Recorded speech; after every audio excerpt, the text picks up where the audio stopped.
भाई साल बदल गया, दिन बदल गया, लेकिन हम औरतों के रोजमर्रा के वही काम, घर संभालना, किचन ड्यूटी, खाना बनाना, सबकी पसंद नापसंद का ख्याल रखना और अपने बजट को कंट्रोल करके चलना, ये बहुत बड़ी रिस्पॉन्सिबिलिटी होती है घर की औरत पे कि उसने हर दिन एक नया मेन्यू भी डिसाइड करना है अपनी फैमिली की पसंद के हिसाब से, वो भी बजट में रहते हुए। तो चलो इस नए साल को अपने लिए आसान और पुरसकून बनाते हैं अपने ही कुछ असूलों, आदतों और तरीकों से। आज मैं आपके साथ बहुत ही ईज़ी सी बजट फ्रेंडली कुछ रेसिपीज़ शेयर करूँगी, जो कि इंशाल्लाह आपके रोज़ पकाने की टेंशन को ख़त्म कर देगी। आपने बस ब्लॉग को पूरा देखना है, बिना स्किप करे। किसी भी पॉइंट पे आपको आज का ब्लॉग पसंद आए, तभी एक लाइक और चैनल को सब्सक्राइब लाज़मी करिएगा। हाँ जी, अस्सलाम वालेकुम जी, क्या हाल-चाल हैं? कैसी मेरी प्यारी सी यूट्यूब फैमिली? अल्हम्दुलिल्लाह जी, मैं ठीक हूँ, अल्लाह का करोड़ों बार शुक्र है। अल्लाह का शुक्र है, आज बहुत दिन के बाद मैं काफ़ी इत्मीनान और पुरसकून तरीके से आपकी खिदमत में हाज़िर हुई हूँ। मेरा ज़यान अब बहुत बेहतर है, उसके हाथ की जो आईवी लगी हुई थी ना, वो भी हट गई है, उसके इंजेक्शंस पूरे हो गए हैं। अल्हम्दुलिल्लाह से मेरा बच्चा अब बहुत बेहतर है। काफ़ी तकलीफ़ देखी है उसने, परेशान परेशान रहा है वो, लेकिन मेरे अल्लाह ने फरमा दिया है कि हर मुश्किल, हर परेशानी के बाद एक सुकून वाली आसानी है। बस अल्लाह ताला ये सुकून, ये इत्मीनान हमेशा बरकरार रखे। मेरी अल्लाह से यही दुआ है कि ये नया साल हम सब के लिए सुकून वाला, रहमतों वाला, नेमतों वाला, बरकतों वाला हो। सब की मुश्किलें, परेशानियाँ, टेंशनें, तकलीफ़ें, गम जितने भी हैं ना पिछले साल के, वो ख़त्म हो जाएँ, ऐसे ही ख़त्म हो जाएँ। किसी को भी ना ऐसी तकलीफ़ें, परेशानियाँ अल्लाह ताला बिल्कुल ना दिखाए। हर माँ-बाप को अपनी औलाद का सुख दिखाए, दुःख बिल्कुल भी ना दिखाए। अल्हम्दुलिल्लाह से ज़यान बहुत बेहतर है, हम सब की दुआओं की वजह से, आप सबके इतने प्यार की वजह से बहुत बेहतर है मेरा बच्चा। अब उसको एग्ज़ामिन के लिए हमने लेकर जाना है, कल नहीं तो परसों लेकर जाएँगे, लेकिन शुक्र है अल्लाह का कि ज़यान बहुत बेहतर है अल्हम्दुलिल्लाह से। तो मैंने सोचा कि चलो अपनी बहनों के साथ एक प्यारा-सा ब्लॉग शेयर कर देती हूँ। अच्छा, ज़यान के बीमार होने से 1 दिन पहले ना मैंने ये कुछ वेजिटेबल्स वग़ैरह मँगवाई थी। मैं ना वीक में 1 दफ़ा ऐसे ही करती हूँ कि ना इकट्ठी ये सारी चीज़ें मँगवा लेती हूँ। सब्ज़ियाँ वग़ैरह भी आ जाती हैं 1-2 साथ में, लेकिन ये होता है कि आलू, प्याज़, टमाटर, अदरक, लहसुन, ये जो सारे मसाला जात होते हैं ना, ये तो आने ही होते हैं। तो ये मैं इकट्ठे मँगवाती हूँ ना, जिससे एटलीस्ट 1 हफ़्ता 10 दिन तो ना सुकून हो जाता है। तो उसपे सब्ज़ियाँ भी फिर 2-3 आ जाती हैं। तो यहाँ पर ये जो आलू थे ना, नए आए हुए हैं और काफ़ी मट्टी-मट्टी वाले आलू थे, तो मैंने कहा सबसे पहले तो इनको मैं वॉश करके रखूँ ना, वरना वो देख-देख के ना अजीब-सा हो रहा था। ख़ैर यहाँ पर ये सारे आलू को अच्छे से मैंने वॉश कर लिया था और बाकी का भी ये जितना भी सामान है मसाला जात, वो सारे मैंने निकाल लिए हैं। इस टाइम पे सर्दियाँ हैं ना, तो काफ़ी सस्ती हुई हैं ये सारी सब्ज़ियाँ वग़ैरह, अल्लाह का शुक्र है। तो एक ही दफ़ा में इकट्ठी ज़रा जाके ले आओ ना, तो फिर और ज़्यादा बचत हो जाती है। और दूसरा जो सामान अभी घर में था, वो मैं नहीं लाई हूँ। जो बिल्कुल ही चीज़ें ख़त्म थी ना, वो ले आई हूँ जाके ना। तो इसमें 1-2 सब्ज़ियाँ भी आ गई हैं, तो इस तरह से ना ये सारा सामान फिर मैंने ला के पहले शॉपर में से निकाल के चीज़ों को रख देती हूँ। चाहे वॉश वो नहीं भी करने वाली है ना, इसमें से सारी चीज़ें तो वॉश वग़ैरह एक ही दफ़ा में नहीं होती हैं। जो फ्रिज में उठा के ऐसे रखनी है, वो मैं वैसे ही रख दूँगी और बाकी सारी चीज़ों को ज़रा अच्छे से ऑर्गनाइज़ करके रखूँगी तरीके से, देखभाल के बना के। उससे ये होता है कि हफ़्ता 10 दिन इतने कोई सुकून से गुज़र जाते हैं ना कि पता ही नहीं चलता, बस उठाओ चीज़ को और पका लो। बहुत ज़्यादा कोई दिक्कत वग़ैरह नहीं होती है। काफ़ी सहूलत हो जाती है इस तरीके से। और इस वीक में ना मैंने ज़रा थोड़ा-सा प्लान कुछ और भी करके रखा हुआ था, तो इसलिए भी ना ये सारी तैयारी ना ज़रूरी थी आज करनी। तो चिकन भी आया हुआ था, तो फिर मैंने कहा कि चलो ऐसा करती हूँ, शामी कबाब भी बना के रख देती हूँ। तो एक साइड पे मैंने शामी कबाब बनने के लिए रखे हुए थे, दाल और चिकन मसालों के साथ। तो अभी वो पक गया, तो उसका भी मैंने चूल्हा बंद कर दिया, पानी उसमें से बिल्कुल ख़त्म हो गया है।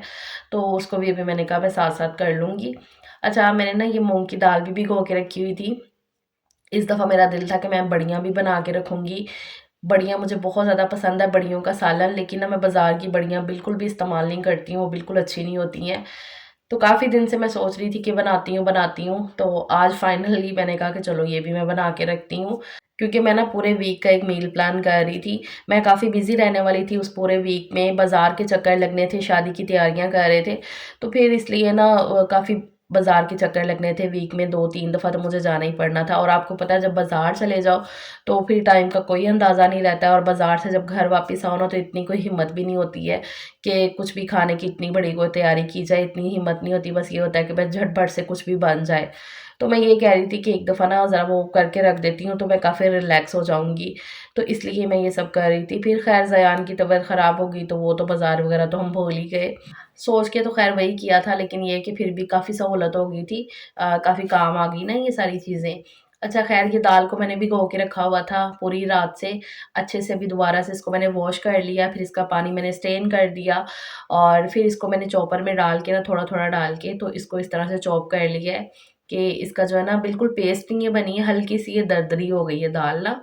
तो इस तरह से इसको रखना है, इसीलिए मैं आपको करीब करके दिखा रही हूँ। तो इस तरह से इसका टेक्सचर रखना होता है। तो सारी दाल को मैंने बारी-बारी करके पीस लिया था। इस बड़े वाले बाउल में निकाल लिया ताकि जो है ना बाकी चीज़ें मैं ऐड करूँ तो मिक्सिंग अच्छे से हो जाए। अच्छा फिर चॉपर के अंदर मैंने थोड़ा-सा प्याज़, अदरक, लहसुन और सब्ज़ मिर्चों को मैंने चॉप कर लिया था बिल्कुल बारीक-बारीक, तो वो थोड़ी-सी इसमें ऐड कर दी। साथ में सब्ज़ धनिया, वो भी मैंने बारीक काट के डाल दिया है और साथ में अब कुछ स्पाइसेस भी ऐड हो जाएँगे, जिसमें ये नमक है, कुटी लाल मिर्च है, साथ में पिसी हुई मिर्च भी थोड़ी-सी डाल दूँगी, कुटा हुआ ज़ीरा, धनिया और हल्दी पाउडर। मतलब वही बेसिक जो हमारे घर के मसाले होते हैं ना, वो भी मैंने थोड़े-थोड़े से इसमें ऐड कर दिए थे। अब अच्छे से इसकी मिक्सिंग कर दूँगी। ये ना मंगोचिया भी इसे बोलते हैं और बड़ियाँ भी बोलते हैं। मैं तो बड़ियाँ ही बोलती हूँ, लेकिन मैंने देखा कि मंगोचियाँ भी इसको बोलते हैं। अच्छा अच्छे से इस मिक्सचर को ना, दाल के मिक्सचर को मिक्स कर लेना है और उसके बाद यहाँ पर मैंने फ्राई पैन में पानी रख दिया है, क्योंकि अब मुझे इनको स्टीम करना है। तो चूल्हा ऑन कर देती हूँ। पानी मैंने इतना सा डाला था जो कि बहुत ज़्यादा भरा भी नहीं था फ्राई पैन में, और ऊपर से मैंने ये वाला जो दूध का जो ढक्कन होता है ना, इसी को मैं एज़ अ स्टीमर यूज़ कर लूँगी। अच्छा ये ब्रश के साथ ना मैं थोड़ा-सा ऊपर से ग्रीसीपन कर रही थी ताकि मैं जब ये बड़ियाँ रखूँ ना तो वो चिपके ना साथ। इसलिए हल्का-सा मैंने ब्रश पे ऑयल लगा लिया था और ये प्लेट पे मैंने लगा दिया पूरा। इस मिक्सचर को दोबारा से मैं मिक्स कर लेती। इस तरह से ना ये दरदरा सा जैसे पकोड़ों का मिक्सचर होता है ना, वैसा रहना चाहिए ये। तो दाल को पीसते हुए ना पानी बिल्कुल भी यूज़ नहीं करना है आपने। अच्छा यहाँ पर अभी क्या किया, जब ये अच्छे से गर्म हो गया ना, भाप निकलने लग गई है स्टीमर में से, तो बस ये बारी-बारी से मैं उठाती जाऊँगी। जैसे पकोड़ों को फ्राई करने के लिए डालते हैं ना, ऐसे थोड़ा-सा बैटर लेना है हाथ में और इस तरह से स्टीमर के ऊपर रख के ना बस अंगूठे के साथ ना उसे थोड़ा-सा फ्लैट कर देना है, ताकि उसको स्टीम भी अच्छे से मिल जाए और पूरी जो बड़ियाँ हैं ना वो अच्छे से पक जाए। अच्छा इनको जो है ना धूप में भी वो सुखा सकते हैं, लेकिन सर्दियाँ हैं तो धूप जो है ना बड़ी मुश्किल से आजकल निकल रही है और ये वाला काम ना मुझे ज़रा आसान लगता है। वो धूप में जाना, फिर बड़ियों को फैलाना, फिर उठा के लाना, थोड़ी एहतियात भी करनी कि कुछ गिर-विर ना जाए ना, तो उससे बेहतर मुझे ये स्टीम करना लगता है। तो मैं स्टीम कर लेती होती हूँ ज़्यादातर ना। तो यहाँ पर क्या किया कि मैंने सारी बड़ियों को ना 2-3 मिनट के लिए ऐसे पका लिया था ढक्कन ढक के, तो ये अच्छे से स्टीम हो गई हैं। चेक कर लेना होता है कि बस ये कि थोड़ी-सी ये पक जाएँ, जुड़ जाएँ आपस में। तो यहाँ पर अब जब ये 3-4 मिनट बाद हो गई हैं ना, तो ढक्कन उठा दिया मैंने और इस तरह से नाइफ़ के साथ मैं उतारती जाऊँगी, तो ये आराम से निकल आती हैं। एक तो ऑयल लगा हुआ है ना, तो इसलिए भी। तो यहाँ पर ये सारी बड़ियों को मैं निकाल लूँगी। इसी तरह से ना बारी-बारी से 2-3 पोर्शन में ना ये हो जाएँगी सारी बड़ियाँ। तो ये बड़ी मज़े की लगती हैं। सालन इनका बहुत ज़्यादा टेस्टी बनता है और सर्दियों में तो वैसे बड़ी क्रेविंग होती है अलग-अलग चीज़ें खाने की, और हर दिन वही दाल, रोटी, सब्ज़ी, चिकन, गोश्त खा-खा के भी ना इंसान थोड़ा-सा उकता-सा जाता है। तो फिर ऐसा कुछ डिफरेंट मिल जाए ना खाने को तो फिर अच्छा लगता है, और वो भी जब चीज़ें पसंद की हो जाएँ तो फिर और ज़्यादा अच्छा लगता है। और अपनी मेन्यू लिस्ट में ना लाज़मी अपनी पसंद भी ऐड किया करें। हम औरतें अक्सर ऐसा ही करती हैं कि अपने आप को सेकंड या बिल्कुल लास्ट पे ही रखती हैं। लास्ट पे भी रखना है, लेकिन एटलीस्ट रखा लाज़मी करें, बिल्कुल भी वो जाने दे वाली बात ना किया करें। तो जी बातों-बातों में यहाँ पर सारी बड़ियाँ मैंने स्टीम कर ली हैं, इस तरह से इनका टेक्सचर होता है। अब ये ना अच्छे से सूखेंगी, और स्टीम तो मैंने कर लिया है, लेकिन ये है कि इनको ड्राई होने में ना जैसे कि 2 दिन लगते हैं, बिल्कुल ये ड्राई हो जाती है। इनके अंदर का जो वो जो मॉइस्चर टाइप होता है ना, वो फिर ऐसे बिल्कुल सूख जाता है। फिर इनको आप डब्बे में भर के रख दो तो आराम से ये चलेंगी, 1-1 साल भी चल जाती हैं। लेकिन ये कि मैंने इतनी सी बनाई हैं, तो ये 1-2 दफ़ा पकेंगी तो ख़त्म हो जाएँगी। ये मुझे ही बहुत ज़्यादा पसंद है, बाकी सब भी खा लेते हैं, लेकिन ये है कि इतनी कोई शौक वाली बात नहीं करता है। मैं शौक से खाती हूँ। जब से बच्चों की छुट्टियाँ लगी हुई हैं ना, ये मैट्रेस तकरीबन ऐसे बिछा ही रह रहा है। बहुत ही कम है कि इसको मैं उठा रही हूँ, क्योंकि थोड़ा-सा लेट उठना होता है इनका, और फिर वैसे भी दिन इतने छोटे हैं, और फिर इनको होता है कि नहीं भई अगर पढ़ भी रहे हैं ना तब भी रज़ाई में, कंबल में बैठ के पढ़ना है। तो फिर इसलिए ना मैं उठाती ही नहीं हूँ। तो तब से ये ना ये बिछा ही हुआ है मैट्रेस ना, बहुत ही कम मैंने उठाया है, फिर बिछा दिया, तो इस तरह से हो रहा है। ख़ैर यहीं पे फिर हॉल में आ गई थी लेकर मैं ये पालक वग़ैरह का काम, मैंने कहा ये मैं इधर ही बैठ के बनाती हूँ, क्योंकि पालक को अच्छा ख़ासा टाइम लगता है देख-देख के, छान-छान के फिर बनाना होता है। तो यहाँ पर ना ये पालक को मैं एक एक डंडा करके ना तो अच्छे तरीके से बना लूँगी। तो ये इत्मीनान वाला काम था, इसलिए फिर मैं इधर लेकर आ गई थी हॉल में, ताकि मैं आराम से बैठ के ना ये सारा काम कर लूँ। एक दिन की ये पूरी मेहनत तो हो जाती है, लेकिन यकीन करें उसके बाद कोई सुकून होता है 10 दिन। फिर बस वो टेंशन में बिल्कुल फ्री हो जाती हूँ कि अच्छा भी आज क्या बनाना है, आज क्या बनाना है। अब ये नहीं है कि हर दिन मैं वो कोई लिख के रख लेती हूँ कि अभी आज ये बनेगा, कल वो बनेगा, ऐसा नहीं होता है। बस ये है कि हर दिन कुछ ना कुछ बन जाना है, चाहे वो 3 दिन बाद बने, 4 दिन बाद बने। बस ये है कि वो एक पूरे वीक का जो मेन्यू है ना वो दिमाग में हो गया है। थोड़ा बहुत इधर-उधर हो जाएगा, लेकिन ये है कि वो चीज़ें बन जाएँगी। घर में मौजूद होंगी ना तो इतनी वो कोई हड़बड़ी नहीं होगी, टेंशन नहीं होगी, तो फटाफट से काम हो जाता है। अच्छा ख़ैर, यहाँ पर पालक को मैंने अच्छे से काट लिया था, इतना कोई बारीक-बारीक नहीं मैंने काटा था, क्योंकि मुझे इसे बॉयल ही करना था। तो इसलिए ना मैंने यहाँ पर रफ़ली सा पालक को काट लिया था। अब अच्छे तरीके से ना मैंने सिंक में डाल दिया पूरा, पालक हो, साग हो, मेथी हो, अच्छे से सिंक में डाल के ना 3-4 पानी से धो लो ना तो तभी ज़रा ना सिदक आता है, तो मैं तो ऐसे ही करती हूँ। तो इसीलिए ना मैंने पालक को ऐसे पूरा सिंक में डाल के अच्छे से वॉश कर लिया था, 2-3 पानी से निकलवा लिया है। यहाँ पर मैंने ना ये सॉस पैन में पानी थोड़ा-सा रख दिया था गरम होने के लिए, इसमें मैं पालक को बॉयल कर लेती हूँ। अच्छा, मैं ना पालक को बॉयल करने के लिए ना मतलब पानी को हल्का-सा बॉयल आने दिया, फिर इसमें मैंने पालक ऐड कर दिया। अब इसको जो है ना थोड़ी देर के लिए मैं पकाऊँगी, और ऐसा नहीं कि बहुत ज़्यादा कोई ऐसे तेज़-तेज़ इसको बॉयल देने, नहीं। आँच पे ज़रा कम ही रखती हूँ, बॉयल इसको जो है ना नॉर्मल से ऐसे आते रहें, बहुत ज़्यादा जो है ना ऐसे तेज़ आँच पे मैं नहीं बॉयल करती, उससे ना पालक का कलर एकदम से ऐसे वो काला पड़ जाता है, जो कि ना फिर नहीं इतना अच्छा लगता है, क्योंकि पालक को गलने में ऐसा कोई टाइम भी नहीं लगता है, इसलिए ना मैं उसे हल्का-सा सिर्फ़ पकाऊँगी। मुझे तो खाली वो आलू पालक ऐसे मतलब बगैर बॉयल की हुई भी अच्छी लगती है, पकी हुई, लेकिन सलीम नहीं उस तरीके से इतनी खाते हैं ना, तो इसलिए फिर मैं बॉयल कर लेती हूँ। ख़ैर, वो सब करने के लिए रख दिया। अच्छा, उसके बाद चिकन को भी मैंने एक ही दफ़ा में वॉश करके रखा हुआ था। 1-2 तो मैंने पैकेट बना के रख दिए फ्रिज में, और शामी कबाब भी रखे हुए थे प्रेशर में बनने के लिए। वो बन चुके हैं, सिर्फ़ उनका वो जो कूटना-वूटना वो सारा काम जो है ना, वो करना बाकी था। और बाकी जो है ना, जब भी चिकन आता है ना इकट्ठा, उसमें से जो बोनलेस होता है ना वो मैं निकाल लेती हूँ, सेपरेट कर लेती हूँ। उसके कभी मैं कबाब बना लिए, कभी ये कि कोफ्ते बन जाते हैं। कोफ्ते मेरे बच्चों को काफ़ी ज़्यादा पसंद होते हैं, तो फिर इसलिए ना मैं वो भी लाज़मी ऐड कर लेती हूँ। तो यहाँ पर ना कोफ्तों के लिए सबसे पहले तो मैंने क्या किया, चॉपर के अंदर मैंने धनिया, सब्ज़ मिर्चें, अदरक, लहसुन, नहीं अदरक लहसुन नहीं मैंने पहले ऐड किया था, धनिया, सब्ज़ मिर्चें, और उस पे मैंने जो है ना प्याज एक छोटा-सा, वो सारा चीज़ों को अच्छे से चॉप कर लिया था। फिर इसमें बारी-बारी से जो बोनलेस चिकन था ना वो मैं डालती रही। पहले ना मैंने चिकन की बोटियों को थोड़ा छोटा-छोटा कर लिया था, क्योंकि ये मैनुअल चॉपर है ना, तो ज़रा बोटियों को थोड़ा छोटा कर लूँ ना तो फिर पीसने में और ज़रा थोड़ी आसानी हो जाती है।